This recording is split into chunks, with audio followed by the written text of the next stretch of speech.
बोलती पुस्तके. ज्यांना वाचनाचा नाद त्यांना बोलती पुस्तके घाली साद. आमचं चॅनल सबस्क्राईब करा आणि सबस्क्राईब करायला इतरांनाही सांगा. नमस्कार श्रोते मित्र हो, बोलती पुस्तके सादर करीत आहे लेखक विवेक पंडित लिखित कथा गावात शांतता आहे. गावात शांतता आहे, पण ती सुख समृद्धीच्या व संपत्तीच्या समन्यायी वाटपातून आलेली शांतता नाही. काही निवडक लोकांना सुख व शांती मिळावी म्हणून इतर काही लोकांच्या आयुष्याची होळी करून आलेली शांतता आहे ती. गावात स्मशान शांतता आहे. मी ज्या गावाविषयी बोलतोय ते गाव मराठवाड्याच्या बीड जिल्ह्यातील आष्टी तालुक्यामध्ये आहे. निजामाच्या राज्यात पार होरपळून निघालेला हा भाग. दैनंदिन जीवनातील कायमच्या असुरक्षिततेचा अनुभव घ्यावा लागल्यामुळे जिद्द हरवलेले, निष्क्रिय झालेले सामान्य नागरिक असे प्रातिनिधिक चित्र या तालुक्यातील बहुतेक गावामध्ये त्या काळी होते. असे तिथलेच जाणकार सांगतात. निजामाच्या काळी गावामध्ये मृतवत शांतता असायची. कोणत्या क्षणी काय नशीब येईल, आयुष्यात होत्याचे नव्हते होऊन जाईल याची शाश्वती नसल्याने माणसे बधीर असल्यासारखी जगत असत. निजामाच्या तावडीतून हा भाग मुक्त झाला त्याला बरीच वर्षे लोटली. आता राज्य लोकांचे आहे, लोकशाही आहे, पण परिस्थिती फारशी बदलली आहे असं दिसत नाही. निजामाचे अधिकार जाऊन नवे अधिकारी नवे हुद्दे घेऊन आलेत एवढंच, बाकी काहीच बदल नाही.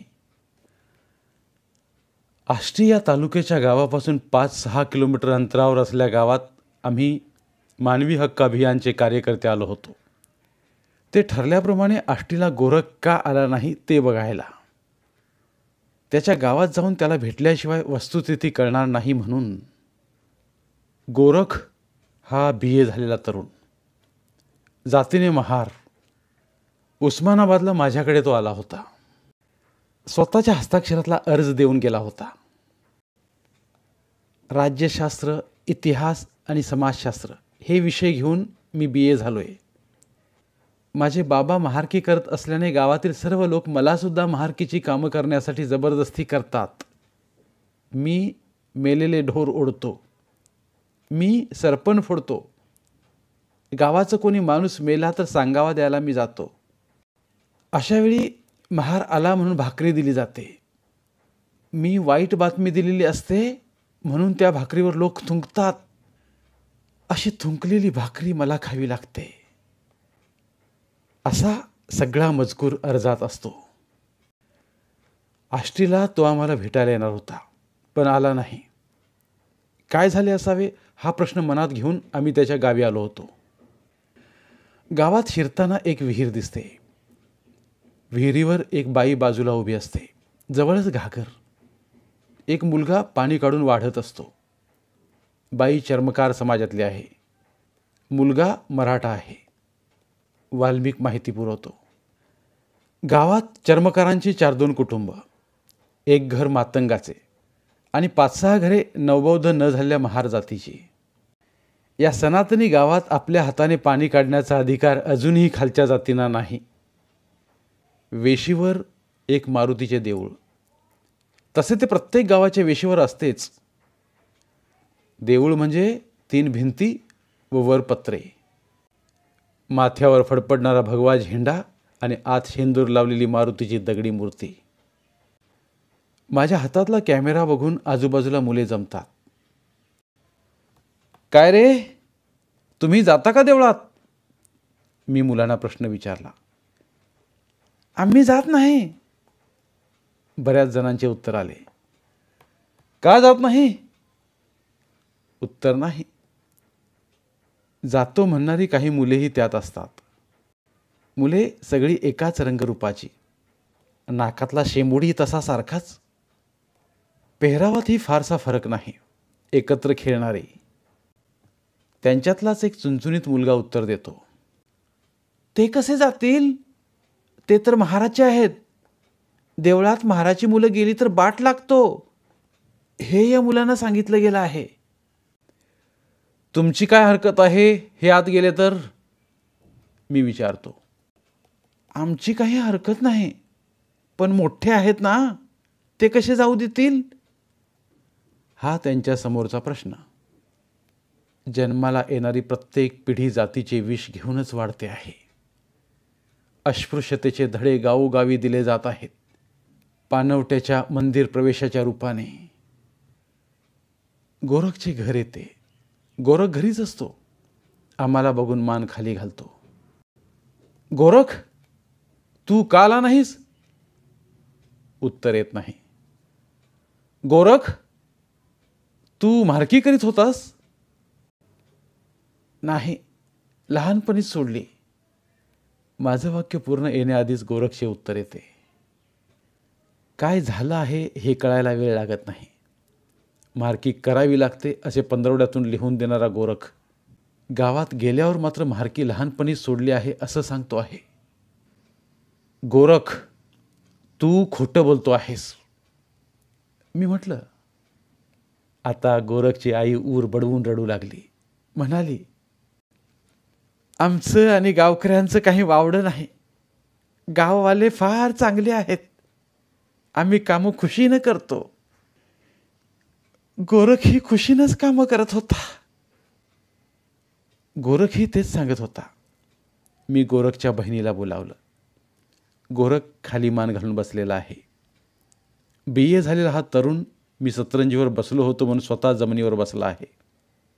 बहीण म्हणते, काय करणार? पोटाला काही नाही. आम्हाला काय कुणी सांगतंय का? आम्हीच भाकरी मागतो. मी मागते. तो गोरख काही मागत नाही. त्याचा काही संबंध नाही. मग मी म्हणालो, ताई, मी या गावात आलो, मला काही स्वप्न पडलं नव्हतं की गोरख म्हारकी करतो, मेलेली ढोरं ओढतो आणि सरपण फोडतो म्हणून. रोज संध्याकाळी हातात दुरडी घेऊन आणि दुसऱ्या हातात काठी घेऊन BA झालेला तुमचा भाऊ सवर्णांच्या दारात जातो आणि दे दे आई रोटी दे असं म्हणत भाकर तुकडा मागतो. मला हे कसं कळलं? गोरखने लिहिलं म्हणून कळलं. काय गोरख, हे खरं ना? आता मात्र गोरख कबुली देतो. मग मी त्याला धीर देण्याचा प्रयत्न करतो. त्याचा अभिमान डिवचून पाहतो. शेवटी गोरख मनातलं बोलतो. होय, मी महारकी करीत होतो. आजही करतो. या लोकांनी मला घाबरवलंय. गाववाल्यांची मला भीती वाटते. का भीती वाटते हे मला सांगता येणार नाही, पण भीती वाटते मला. काय केलं गाववाल्यांनी? मी विचारलं. काहीच केलं नाही. कधी मारलं होतं? नाही. ढोरं ओढायची सक्ती केली? गोरख निरुत्तर. तू ढोरं ओढायला कधी नाही म्हणालास? नाही. कधीच नाही? कधीच नाही. आमच्या गावातलं कोणीही कधीच ढोरं ओढायला नाही म्हणालेलं नाही. आमच्या गावातलं कोणीही कधीच सांगावा द्यायला नाही म्हणालेलं नाही. नाही हा शब्दच आम्हाला येत नाही. गोरख जे बोलत होता तेच तिथं असला प्रत्येकजण त्याच सुरात सांगत होता. नाही आम्ही म्हटलेलंच नाही. आमचा हक्क आम्ही कधी मागितलाच नाही. कशा करता मागावा? तुमची पाण्याची विहीर कुठे आहे? वेगळी आहे. सवर्णांची विहीर आहे तिथे जाता? नाही. तिथे आम्ही कशाला जाऊ? समजा गेलात तर भरू देतात? नाही. पण आम्ही जावंच का? आम्ही आपलं पायरीनं राहावं. आपली पायरी काय हे विसरून कसं चालेल? आम्ही देवळात जात नाही. गेलो तर गावात गोंधळ होईल. आज आमच्या गावातल्या सवर्णाशी चांगले संबंध आहेत. आमच्या गावातले सवर्ण चांगले आहेत हो. गावात सगळं शांत आहे. गोरख एक एक शब्द चाचपडत बोलत होता. जुन्या जाणत्यांनी आष्टीमध्ये जे सांगितलं होतं ते खरे असल्याचा अनुभव मला येत होता. गावात मी स्मशान शांतता अनुभवत होतो. सनातनी परंपरानिष्ठ वृत्तीने गावगाडात चालू आहे. तक्रार कोणाचीच नाही, कारण ज्यांनी नाही म्हणायला हवं आहे त्यांनी नाही म्हटलेलं नाही. समजा त्यांनी नाही म्हटलं तर काय होईल? पाणी भरता येणार नाही, रस्त्यावरून चालता येणार नाही, शेरडं जनावरं शेतात जाऊ देणार नाहीत, प्रातर्विधीलाही आपल्या शेतातून जाऊ देणार नाहीत. एकूण काय तर गावात जगणं अशक्य होऊन जाईल. जुन्या रूढींना नकार द्यायचा प्रयत्न जो करतो त्याला सामान्य सवर्ण नागरिकांपासून ते शासकीय आणि पोलीस अधिकाऱ्यांपर्यंत एकच वाक्य ऐकवलं जातं: कशाला उगाच गावात आग लावता? भीती अधिक दृढ करणारा हा इशाराच. स्वातंत्र्याचीच भीती आहे, तो गावगाडाच बरा असं म्हणायला लावणारी भीती. गावात अशांती व्हायला नको असेल तर गप्प रहा, नाहीतर परिणाम भोगा, अशी भीती घालणारी भीती.